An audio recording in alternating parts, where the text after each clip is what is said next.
One. All right, we're recording, Oh, bro. oh, nice. What's up? What's going on, dude? Uh, Shoot, not much, man. Well, actually, a lot, much. I before the reason why I took so long to get ready while you were showering was because I had to call in an order. I should have my first order of inventory in on the 21st. Oh, what's that? Wait, is that for your? Is it for clothing, or That is, what? yes, that is for clothing. Let's go. That's Yeah. hard. So I'll have some shirts, some hoodies, and I think we're gonna wait on the sweatshirts and joggers for now. Okay. Um, a couple of hiccups as far as like printing or embroidery went, but no big deal. So I'm gonna get the first order in. I'm gonna wear it. I'm gonna take a couple for myself. That way I can just rep it. Yeah. Be posting about it, and then hopefully I can sell a couple, and then give a couple away, of course. But that's what I did just now, as of 30 minutes ago. How about you, sir? So not too much, just done with school. Don't have to worry about that. Ready to ready to just make some content, bro. Just hop on Done the for the mic and semester. say that one more time. Done for the semester. Yeah, for the semester. I wish it was When are all you supposed to time. graduate? So I'm supposed to graduate. Well, we'll have to see, but I think just barring like the university telling me something that's not on like their little degree planner thing that I don't know about. I should be able to graduate next December, Oh, so nice. so a semester early. So I'm gonna try to just push through the summer and just knock this thing out so I can get that degree and never go to school again. Thanks. We've got a couple of years right now. Do you know a Jesse Burns from TikTok, maybe? Yes, I do know Jesse Burns. Let's go. All right. All right. Well, why don't we get into it, Jude? Okay. Let's smash up some sports. I watched a little bit of the Spurs game the other night. Uh-huh. Me too. Of course, preseason doesn't really Mhm. matter. A couple dudes, I know DeMar and LaMarcus were off, but LaMarcus did take a lot of three balls from what I've heard, from what I've Yeah, seen from the line. that's what Josh was telling me, and so, I don't know. It kinda threw me off because Pop was like, "We're gonna run small ball lineups," and then the starting lineup was just, like, the tallest player at every position, and they just went massive, and I was like, "That's not a small ball lineup, but, do what you want." But, I was really happy with, Devin Vassell and the way he played Oh yeah, because if he can keep he was kind of 3 steals, like 9 points, something like that on good shooting. Just honestly, he looked like the most in rhythm player on mm, the team. And the fact that he's a rookie, and I know it's just a preseason game, but the fact that he looks like that is huge. Ooh. pretty smooth, that's for sure. We've got a person here on TikTok saying hello. Random stuff with Marcus. Yeah, if you got a sports question for us, man, we're more than happy to answer it. Just gonna be chopping up some sports stuff, just talking about the Spurs. We're projecting for the Spurs to finish this year. I do think they can make the playoffs. I mean, the West is incredibly stacked as always, and of course, they're going to have sleeper teams, but that's a pretty good depth in the West, and then the East, of course, looks good too. So it's hard to tell how the Spurs will do in the playoffs, but I do still think that they can at least get there, and that, of course, will be good for their young guys to get some experience there, especially like the bubble last year and seeing how well some of the guys played, like Lonnie, Keldon, of course. I'm excited to see them in full form this season, and then I'm excited to get to see them get to experience the playoffs. Yeah, that I know that there was like a quote that DeJounte came out with, and he was like basically like, "Yeah, we can't miss the playoffs this year." I don't know. That's just how they felt. That's the mentality there. We'll see what happens. And that's the other thing. Right now, it's not like a major injury, but they're just not playing him because they'd rather them just rest. But Keldon and Derek are both out right now with like a day-to-day injury. So like if they needed to play, they could probably play fine, but they're Yeah. just I sitting them mean, there's out. no point in preseason. Exactly. Really So no point even.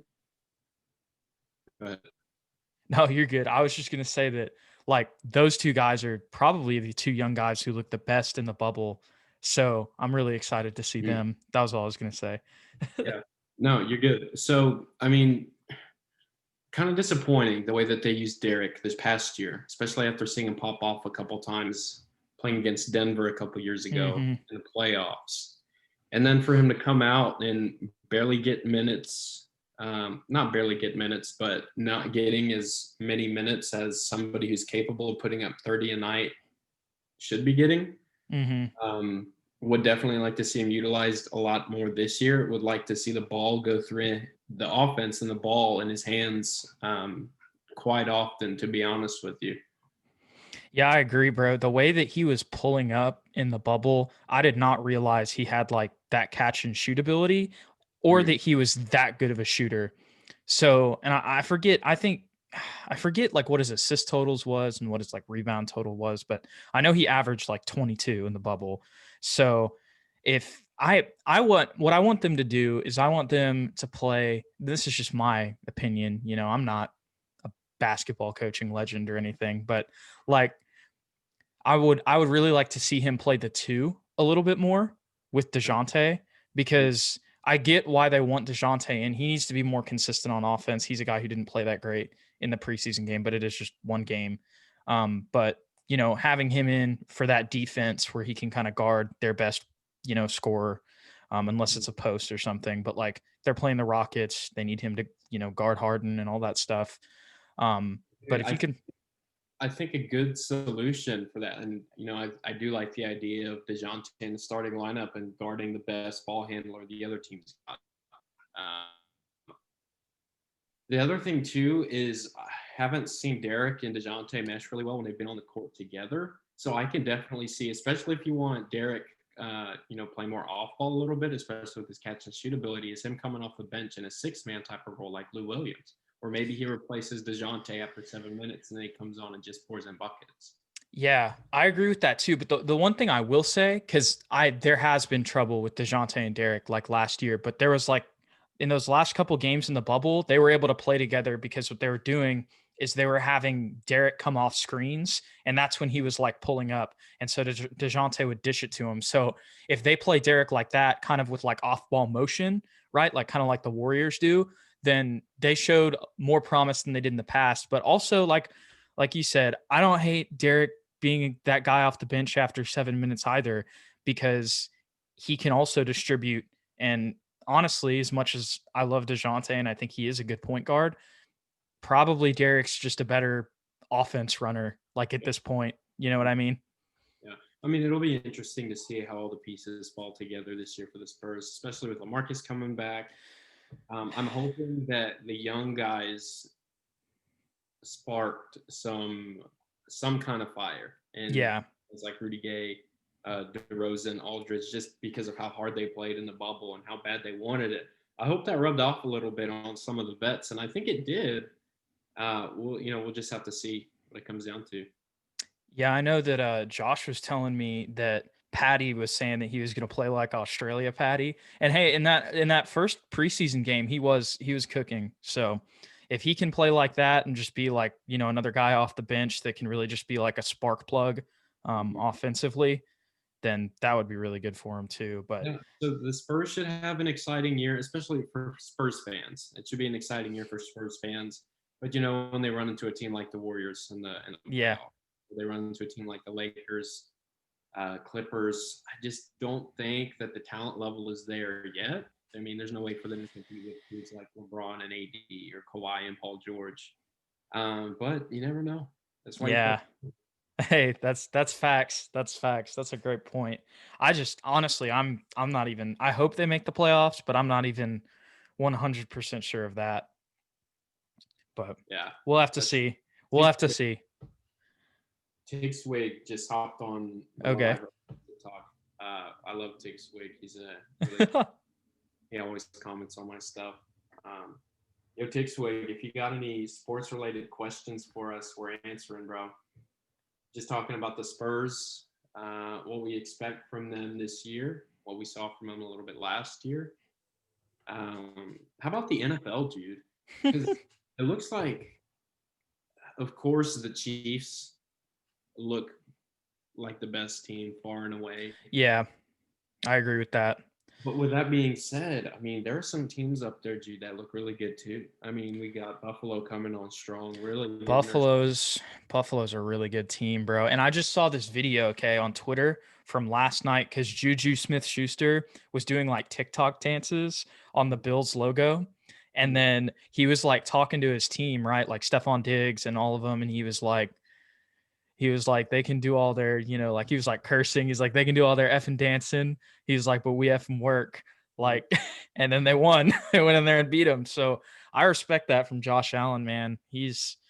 If he can consistently get more accurate, he can be one of the best quarterbacks in the league. But I Yeah. think honestly, they look like probably the second best team in the AFC. And he's young too. Like He's 24. Yep. he slings that rock around like nobody's business. He really does have a bright future. He's mobile too, which I Yep. like about Yep. him. But of course, not the level of mobility like that'll get him hurt. Yeah. Where he rely on his legs, like Michael Vick, uh, RG3 back in the day, Lamar, of course, and definitely has a better arm than all three of them. Yep. That's facts. And the thing I like about him too is even though, like you said, he's not going to get hurt, he's also he's a bull runner. Like he's not one to just necessarily slide.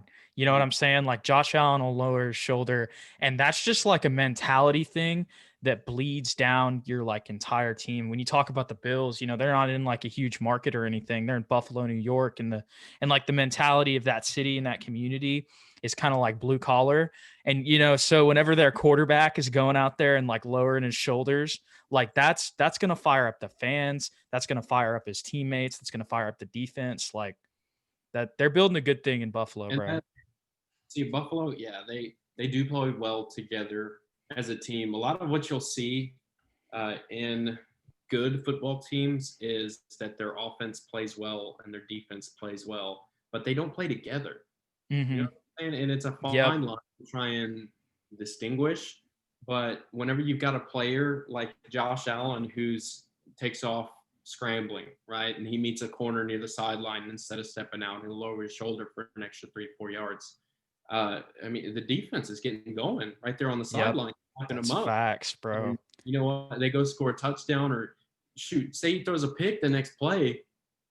I mean, shoot, their quarterback's putting in work for him. It's their time to step up now, So Yep. it's and you don't really see that a lot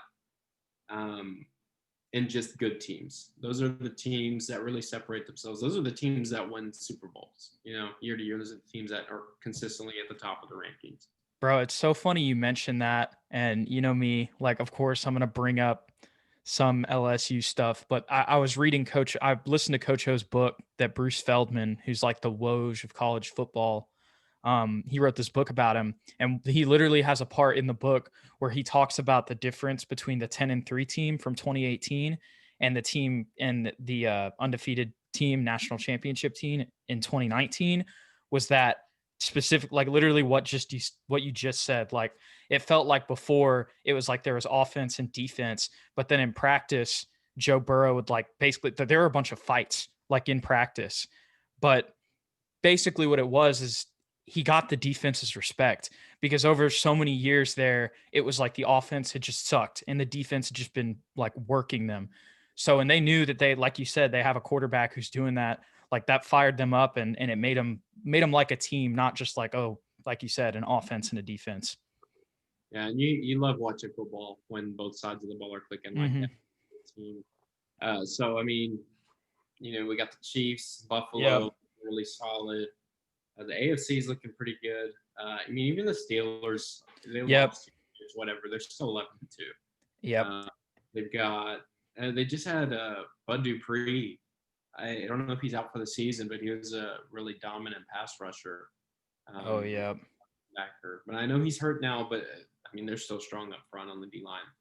And right now, it's Monday Night Football. The Ravens and the Browns are playing. There's 37 seconds left.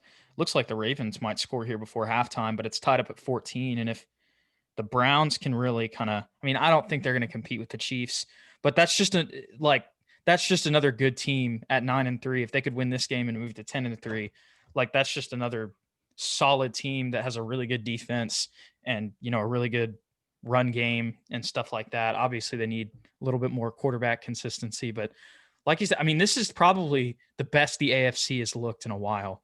Mm-hmm. So, right. And I mean, on the flip side of that, we got the Packers on the other side. New Orleans, when Drew Brees comes back, Seattle is always dominant. And then the crazy thing is, Jude, you got teams still in the middle of the pack, like the Ravens and the Cardinals, who are more than capable of lighting it up on any given night and beating any of those teams. You know what I'm saying? Especially like in the playoffs.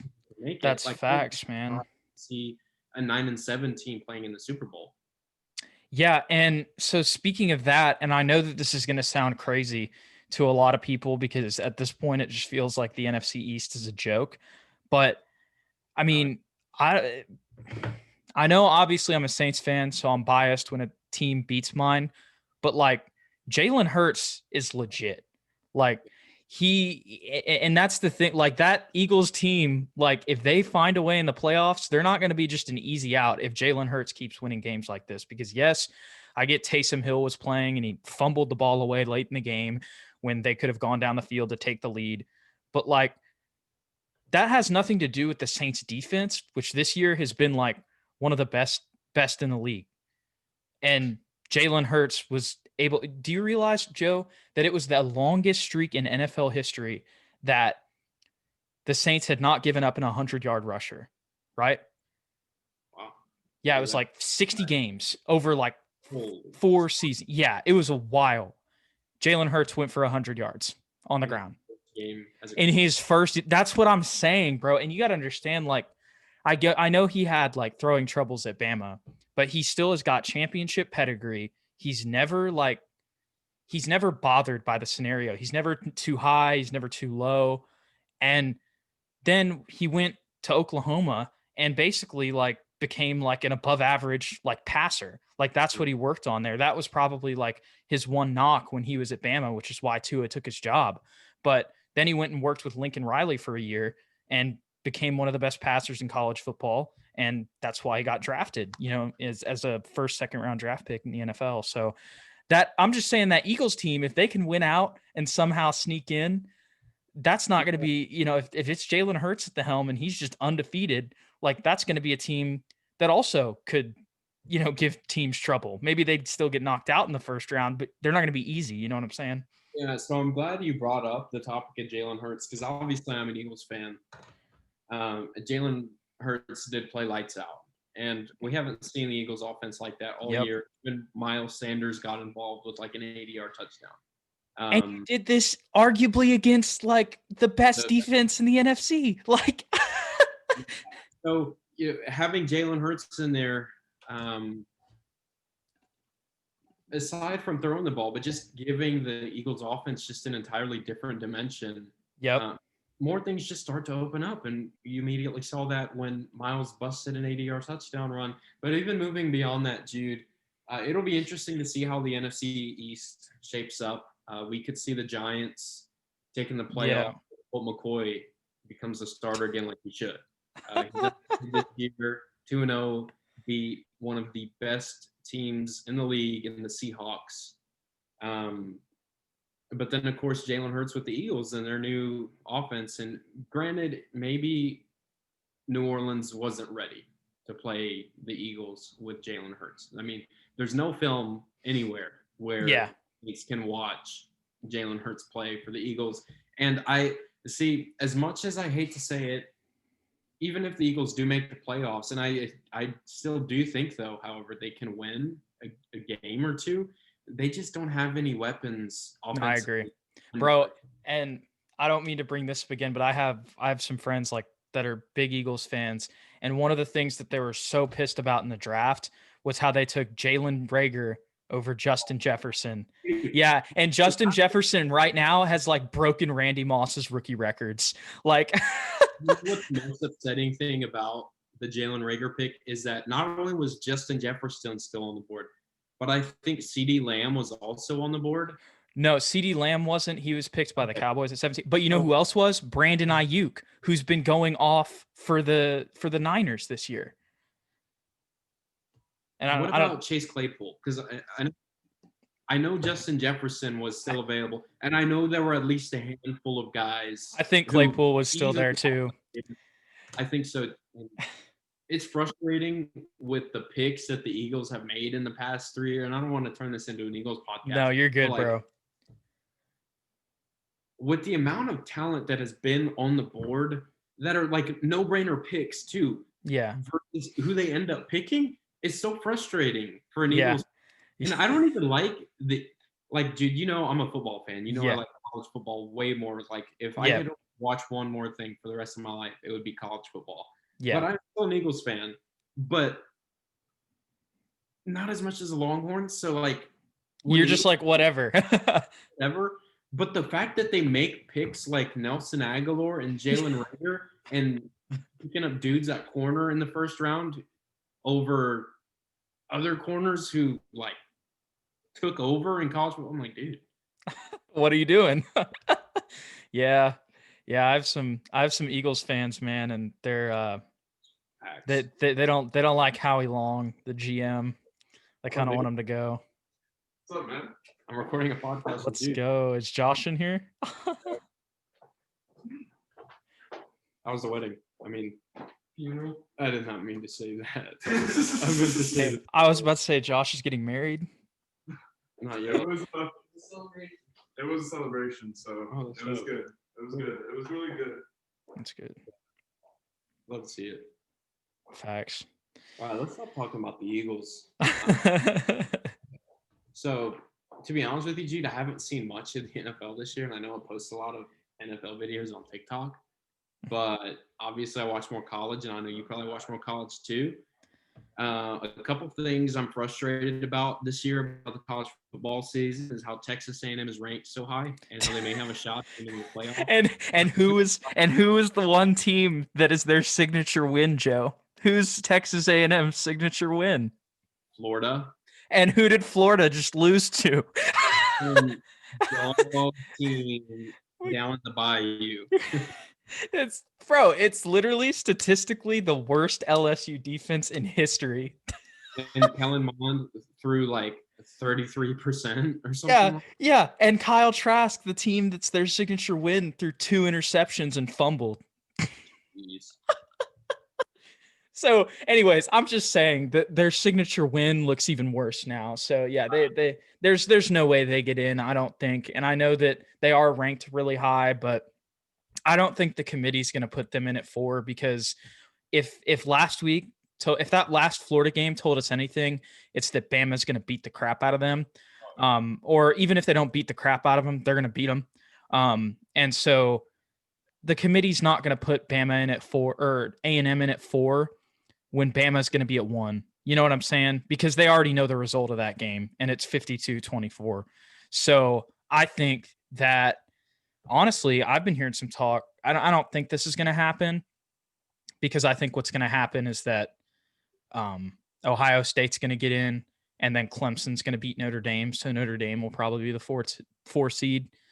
But if for some reason Notre Dame wins, I mean, I still think that a 2-loss Clemson if it's a close game where one of the games you didn't even have Trevor Lawrence, that still to me is better than A&M.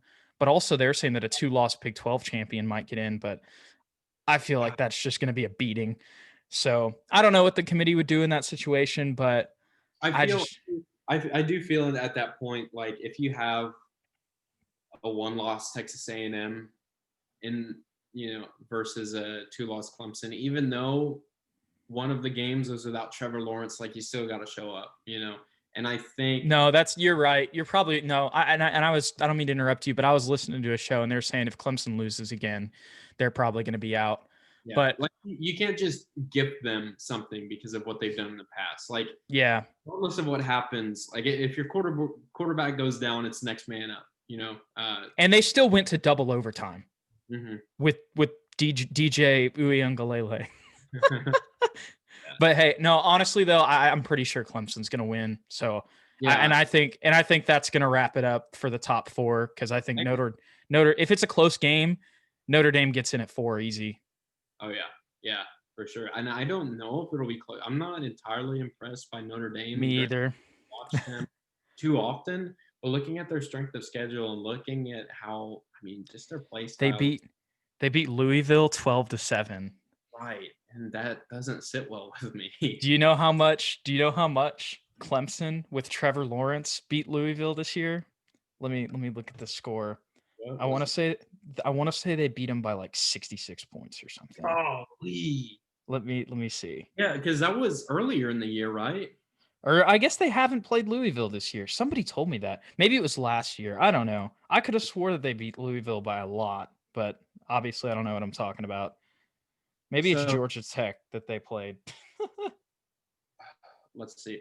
I think it is Georgia Tech. Let me see. They beat Georgia Tech by 66. That's who it was. But anyways, continue. Well, I do have work in the morning, and I wasn't planning on going too long, so I do want to wrap it up soon. But I want to wrap it up on our teams, LSU and Texas. This has been my first time I've gotten to talk out loud about Texas football, University of Texas. Well, you had some big news, man, recently. Yes. So Tom Herman is staying on board, and he will steer it once more. We'll see how it goes. And Jude, I do like the move. And the reason I agree with you. I know a lot of people don't. A lot of people tend to get impatient, especially with Texas football. But let's take a look at what we're trying to do here. Texas is trying to build a program. Okay. Texas is not trying to put together a team every 3 years, every 4 years to maybe have a stab at. They're trying to put together a caliber of program like Alabama, like Clemson. And why? Yep. Because they have the ability to do that. They are the University of Texas. They have all of the tradition and pageantry in college football. They are in Austin, Texas. Dude, come on. They're in the greatest state in the United States. And you're in the Big 12. So you're in a winnable situation. Exactly. So what I am thinking about the Tom Herman situation and why maybe the Urban Meyer talks fell through is, first of all, I don't think Urban Meyer was ever the guy. I think with the way that Texas is moving and the way that the culture is being changed, they don't want a guy like, especially with all the stuff that went down. Yeah, in two places, in Florida and at Ohio State. You can't have a guy like that running a program. That's just way too hypocritical. That would not sit well with me. And I've personally never been on the Urban Meyer train because of that reason. Mm-hmm. I do say now that looking forward, and if I'm thinking about Chris Del Conte and what he's doing as the athletic director, Shaka Smart has been at the Texas basketball program for several years. And the first 3 to 4, nothing, right? Like, you go from having dudes coming out of UT like LaMarcus Aldridge and Kevin Durant to really not so much. You got like Jared Allen, and that's really it. Right. And of course, Jared Allen's. No, he's really good. But I'm looking at the Texas team that they have this year, and they've got a guy, Greg Brown, projected to go in the first round. Bro, did you know I went and saw them live? When? So I went to the Texas State game because Texas State went up and played them. This was like last week. Dude, I didn't even know that. Yeah, Greg Brown. So I know some stories about him just because of the high school coaches that I know. But like the one thing about him was that he couldn't shoot, right? Like that's been his biggest like thing. And he was smacking threes. And granted, it's Texas State, but like you also got to remember that, well, no, I'm not going to give Texas State any credit. They lost to Our Lady of the Lake last week. But anyways, point is, Greg Brown's shooting has gotten a lot better. And if he can consistently do that, they're going to be like, they could be easily a Sweet 16, Elite 8 team is what I'm trying to say. And see, what I'm getting at is look at where the Texas program started when Shaka Smart got there, and look at all the rumbles in the road that it took. Yep. And the monotony and the stagnation, but it was all geared up to start building a program. And of course it takes time. And Shaka Smart's a good dude, and he's got good principles. He's got good morals, good values, and he's a good coach. Tom Herman's a good coach. We've seen him at Houston. We've seen him at Ohio State. We saw him call plays last week against Kansas Did you know State. that he recruited Joe Burrow to Ohio State? Yeah. So, I mean, he can see talent when other people can't.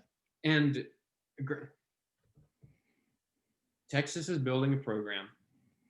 And in order for them to, and we've been moving in the right, like it or not. Like no, if you look at the rest of the 2000s, this is the best it's been. From this past decade, absolutely. Mm-hmm. Of course, we had all the turmoil after Mac Brown left and Charlie Strong, but now it's like we're back on track. Mm-hmm. And just because you don't go undefeated after 3 years does not mean you deserve the boot, especially coaching at a school like Texas. Especially if you're trying to build a program, you're trying to get steady recruits, and you're trying to compete for a national championship, not once every decade, but every year, like in Alabama, like at Clemson. And I do feel like they have the ability to get there. I think the only way for us to see is to give Herman at least another year. And sorry, I don't mean to interrupt you, but the other thing is he's getting his guy next year at quarterback. And I know that obviously, that's not any like a dig on Sam, but I mean, it's the same kind of thing with Sam though, because you're getting a guy from one of those powerhouse schools in Austin that grew up near Austin, near the school, loves it. It's his hometown, plays with passion. That's Hudson Card from Lake Travis. And I mean, and this is no offense to Sam, but the other day I was comparing their high school tape. And I remember also watching them in person my senior year or actually my junior year, I saw Sam. And then my senior year, I saw Hudson whenever they came and played Hayes, right? Because we were in their district. And first of all, obviously both of them were really freaking good. But when you look at just speed, that's the one thing and not saying Sam isn't fast, but Hudson, like his mobility, bro, I didn't realize how mobile he was and the types of throws that he can make. He's like, dude, honestly, when I watch him, you know what I think of, Joe? He looks like a faster Zach Wilson. Oh. Bro, like I'm serious. I'm like the throws that he's making like off his back foot and that are just on the money. Like I'm serious. Like, and like he looks really good. So I think I'm really excited to see, because Sam was going before Tom got there, and like he wasn't going anywhere because that was his dream school and he loved it, right? So, but Hudson was Tom's recruit. You know what I'm saying? Mm-hmm. So with him and Bijan in the backfield, I think it's going to be really interesting to see what they look like. I don't think that exciting nonetheless. And granted, he is going to be a freshman, and of course there are going to be some hiccups. But he's on the team this year. So he'll be a freshman still technically. First year starting. Yeah. So see, what I wanted to bring up about Ellinger, and especially versus Hudson Card, is I think Hudson Card's definitely a much better quarterback, talent-wise, than Sam Ellinger. So when you look at Hudson Card, we can easily say this guy's probably going to be a first-round draft pick in 4 years. Yeah. It's not a long shot to say, this guy could be the number one pick in the draft that year. You know what I'm saying? When it's all said and done, like there's a chance. And that was never the case for Sam. Yeah. He never had that, he never had that just straight up raw talent where he could just make the throws that nobody can make. He can, you know what I'm saying? And I will say that I will defend Sam with my life, because at the time when Texas was at its lowest, he brought us exactly what we needed, which was identity. Mm-hmm. He is the epitome of a Texas Longhorn, and he is the culture, really, that's going to be living through that Texas program for the next several years, and I hope it continues. I hope Sam is a really big part of the Longhorns moving forward in whatever way that may be. But I just want to give Sam all the respect in the world. I know a lot of dudes hate on him, but he did bring way more to Texas than anyone could have ever imagined. Yeah, I'm about to actually wrap this up, but tell me, Jude, let's go about LSU. Okay, so just before we get into that, what I wanted to make the correction was earlier. So Notre Dame played Georgia Tech, and they beat them 31-13. When Clemson and Trevor Lawrence played Georgia Tech, they beat them 73-3. So that's what I was saying earlier. That was the 66-point difference. It wasn't Louisville. It was Georgia Tech. But anyways, yeah, so honestly, that win against Florida just saved the entire season. That I don't even care if we lose to Ole Miss. They just gave it the numbers, Joe. 26 freshmen and sophomores played in that game, and every touchdown was scored by a freshman or a sophomore. And this is after Arik Gilbert, who was literally the Gatorade High School Athlete of the Year across all sports, opted out, said he didn't want to, wanted to go home, was homesick, is probably going to transfer.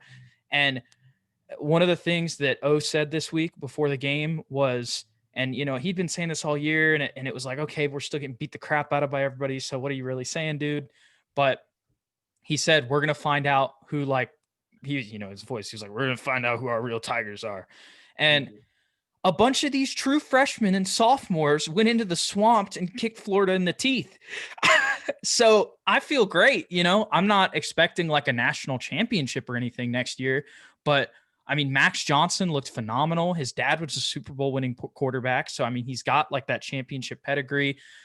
He's much more mobile, which is huge with what they needed, considering with how the offensive line has struggled this year.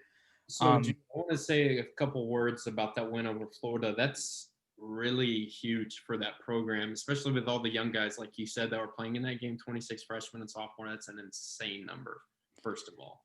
Second of all, I've been a part of some football teams personally, like as a player, where we performed subpar, right? Like I had a season where we went 2-8. The next year we went 5-7. Of course, the next year we went 12-2. So I've seen every aspect of football, and I've also watched it. Like as a Texas fan, I've seen it go 5-7. And I know how big of a win that is for a school like that. The only thing you can hope is that that momentum continues to move forward. And obviously, just because they beat number 6 Florida or whatever they were at the time, that obviously doesn't make them top 10 football team. No. It doesn't even make them a top 25. But moving into next year, maybe they pull off that win again. And maybe they pull off a win against, I don't know who else they play. Teams that you shouldn't have lost to this year, like Missouri and Mississippi State. I mean, I'm saying even a team like, do they play Auburn yearly? Yeah. Yeah. So and they got smacked this year. Auburn, to be honest with you, doesn't even look that great this year. No, they weren't. That's how bad LSU was this year. It'll be interesting to see what LSU does moving forward. But there's a whole nother thing, dude, because they've got a Title IX investigation coming in. And I mean, and I'm going to be honest with you. I don't think O's going anywhere, but there's a small chance that he gets booted, bro. I don't think it's going to happen. I think it's like a 90% chance he stays, but it's Title IX stuff. You can't mess with it. So it's going to be a very interesting offseason, but that was a really promising game. And, I think that, just the way that they competed and the way that they didn't, everybody was literally, the ESPN guys were laughing on the set. So the fact that they did that, I mean, saved the season and showed that these young guys on the team, these freshmen, have a lot of grit and they have a lot of balls. So Stingley didn't even play, bro. So against the Heisman front-runner quarterback, but that's a whole nother deal. But that's really how I feel. I was happy about it, and we'll just see what happens in the offseason, my guy. Sure. Yeah, it'll be a big offseason for sure for both of our teams. For both of our teams, yeah. Facts. Well, you want to wrap this up, my guy? Yeah, let's go ahead and get off the air. It was really fun. I think this is our first podcast. No, I think so. Our first sports podcast. Yeah, just us two. I think it is. So. No, we did. That's right. We did the other one. I forgot about that. All right, bro. No worries. Yeah, well, it was fun. Looking forward to being able to talk some more sports with Strive. Hopefully, it'll get me to watch some more games because all I really know, to be honest with you, is Texas football. Hey, I got you. There's a fun bowl game next week. It's BYU versus UCF. It's next Tuesday. Nice. So awesome. that would be the game that I would recommend to watch. I'm probably going to go talk about that here in a second. But anyways, bro, any last words? Yes, let's watch that game, and then we'll make a YouTube video about it, and we'll drop it like right after because it'll be hot in the algorithm. Let's do it. We got some views. Nice. Facts, bro. Thanks for helping me out, setting up everything. Thanks for hopping on with me. It was a lot of fun. Looking forward to more, brother. Yes, sir. Let's do it. All right. Catch y'all later.